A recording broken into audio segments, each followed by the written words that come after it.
भागते से ठंडा मांगना क्या ला रहा है भाई? लेकिन ठंडा ही तो है। अबे फ्लावर पॉट, ठंडा मतलब कोका कोला, समझा? ठंडा मतलब कोका कोला। हाँ अब बोल, ठंडा मतलब कोका कोला। ठंडा मतलब कोका कोला। हाँ, ठंडा मतलब कोका कोला। हाँ। विज्ञापन की दुनिया में इस टैगलाइन ने लोगों को बहुत प्रभावित किया, जिसने ठंडे पेय पदार्थ के मायने ही बदल दिए। गर्मी की उमस हो या किसी पार्टी का जश्न, कोका कोला तो बनता है यार। मगर क्या आप जानते हैं कि एक समय ऐसा था जब कोका कोला को दवा के तौर पर बेचा जाता था। यही नहीं, इसको बनाने वाले अमेरिकी को अपने पदार्थ को ब्रांड बनते देखना भी नसीब नहीं हुआ। शुरुआत में इसमें कोकीन नामक ड्रग्स को मिलाया जाता था। अपने पहले साल ये प्रतिदिन महज 9 गिलास की औसत से बिका। इसके बावजूद आज कोका कोला पेय पदार्थ बनाने वाली दुनिया की सबसे बड़ी कंपनी है। ऐसे में हमारे लिए कोका कोला से जुड़े किस्सों के बारे में जानना दिलचस्प होगा, तो आइए जानते हैं कोका कोला रोचक सफ़र के बारे में। मई 1886 को दोपहर में अमेरिका के डॉक्टर जॉन पेम्बर्टन ने एक तरल पदार्थ बनाया। यह अटलांटा के एक फार्मिस्ट थे। वे इस पदार्थ को स्थानीय जैकब फार्मेसी लेकर गए। इसमें उन्होंने सोडे वाला पानी मिलाया। इसके बाद उन्होंने वहाँ खड़े कुछ लोगों को इसे चखाया। उनके द्वारा वो पेय पदार्थ बहुत पसंद किया गया।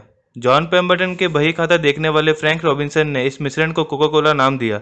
तब से लेकर आज तक यह इसी नाम से जाना जाता है। उन्होंने कोरा अखरोट से कोका पत्ती निकालने और उसमें मिलाए गए कैफीन वाले सिरप के नुस्खे को कोका कोला के नाम से जोड़ा था। फ्रैंक के अनुसार ब्रांड का नाम डबल सी होने से फ़ायदा होगा। उन्होंने विज्ञापन के लिए भी इस नाम को बेहतर समझा। बहरहाल कोका कोला को बेचने के लिए प्रति गिलास 5 सेंट का मूल्य तय किया गया। 8 मई 1886 को जैकब फार्मेसी से ही पहली बार कोका कोला को बेचा गया था। पहले वर्ष में जॉन पेम्बर्टन ने दिन में केवल 9 गिलास के हिसाब से कोका कोला बेचा था। वहीं आज दुनिया भर में करीब 2 अरब से अधिक इसकी बोतलें रोज बिक जाती हैं। पहले साल का 25 गैलन की खपत हुई थी। वहीं एक शताब्दी के बाद कोका कोला कंपनी ने 10 अरब गैलन से अधिक सिरप का उत्पादन किया था।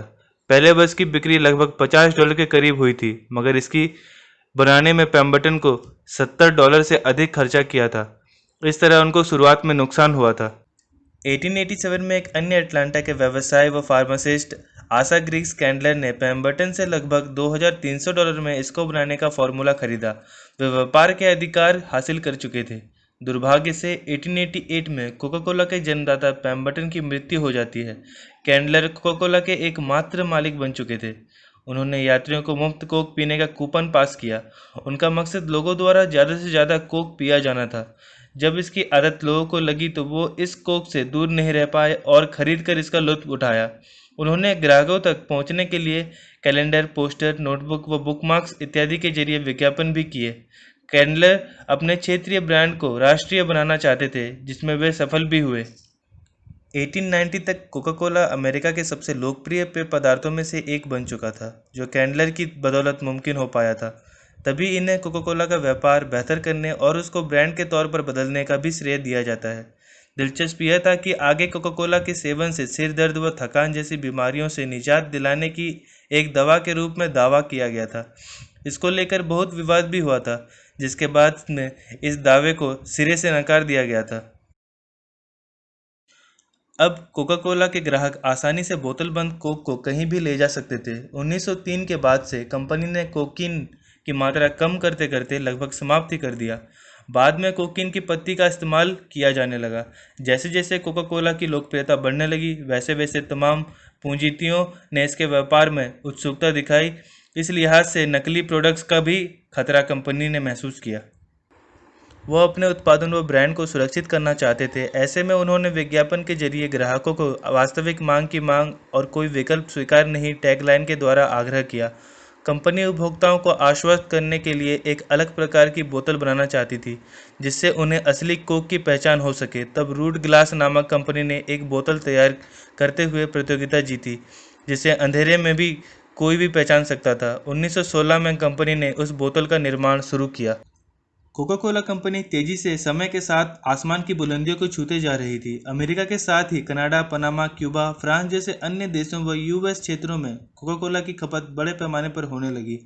1923 में रॉबर्ट वुडर्फ ने कैंडलर से कंपनी को खरीद लिया। वे उसके अध्यक्ष बने। उन्होंने दुनिया भर में कोका कोला को मशहूर करने की ठानी। रॉबर्ट ने विदेशी विस्तार का बखूबी नेतृत्व किया। 1928 में पहली बार ओलंपिक में पेय पदार्थ को खिलाड़ियों ने इस्तेमाल किया। तब से लेकर आज तक कोक कंपनी ओलंपिक को स्पॉन्सर कर रही है। उन्होंने विज्ञापन के माध्यम से कोका कोला को सिर्फ एक बड़ी सफलता ही नहीं बल्कि उसको लोगों के जीवन का एक बड़ा हिस्सा बना दिया। आगे द्वितीय विश्व युद्ध शुरू हो चुका था। 1941 में अमेरिका भी इस युद्ध में शामिल हो गया। हजारों अमेरिकी नागरिक सैन्य बल के साथ दूसरे देशों में भेजे गए। ऐसे में बहादुर सिपाहियों का समर्थन हासिल करने के लिए कोका कोला के अध्यक्ष रॉबर्ट वुडफ ने कहा कि हर व्यक्ति को कोका कोला की बोतल 5 सेंट में मिलती है, मगर जहां भी सिपाही हैं उन पर कंपनी खर्च करेगी। युद्ध के दौरान कई लोगों ने कोका कोला का आनंद उठाया। कोक को देशभक्ति से भी जोड़ा जाने लगा था। रिपोर्टों की माने तो युद्ध के दौरान सैनिकों द्वारा लगभग 5 अरब बोतलें पी गई थी। जब युद्ध समाप्त हुआ तो कंपनी ने विदेशों में भी दूसरे ब्रांचों की नींव रखी। इसके बाद इसके विज्ञापनों की टैग लाइनों ने लोगों को बहुत ही प्रभावित किया। हमेशा से ही कोका कोला के विज्ञापनों ने उसके व्यापार में अहम किरदार निभाया था। इस बार कोक की अंतर्राष्ट्रीय अपील की गई, जो 1971 में इटली से किया गया था, जहां विश्व के युवकों का एक बड़ा समूह पहाड़ की चोटी पर इकट्ठा हुआ था। तब उनके द्वारा दी गई I like to the world एक कोक पंच ने धमाल मचा दिया था। समय के साथ कंपनी पूरी दुनिया में अपना पैर पसार रही थी। 1919 में जर्मनी में भी कोका कोला बेचने के नए ब्रांच खोले गए थे। 1993 में पहली बार कंपनी ने भारत की ओर अपना रुख किया। अब तक कंपनी कई प्रोडक्ट बनाने लगी थी। 1990 में कोका कोला उत्पादों को अरब में भी बेचा जाने लगा था। आज कंपनी लगभग 400 से अधिक ब्रांडों के साथ विश्व भर में अपने हजारों प्रोडक्ट्स बेचती हैं, जिसको पेय पदार्थ की सभी कंपनियों में अव्वल दर्जा प्राप्त है।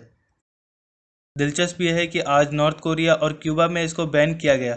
बाकी लगभग सभी देशों में कोक अपना बाजार बनाए हुए है। हालांकि कंपनी को कई बार विरोधों का भी सामना करना पड़ा। साल 1950 में फ्रांस में इसका विरोध किया गया था। प्रदर्शनकारियों ने कोका कोला की ट्रक पलट दी थी। वही शुरुआत में सोवियत संघ भी कम्युनिस्ट के लाभ के डर से इसका समर्थन नहीं किया था, जबकि चुप्पे चोरी जर्मनी में भी इसको बेचा जाता था। तब वह पेप्सी सबसे ज़्यादा पी जाने वाली कोल्ड ड्रिंक थी। इराक पर हमले की वजह से लोगों ने सड़कों पर कोक को बहा दिए थे। इसराइल में बेचने की वजह से अरब ने भी इसका विरोध किया था। इसके बावजूद आज हर कोई यही कहता है कि ठंडा मतलब कोका कोला।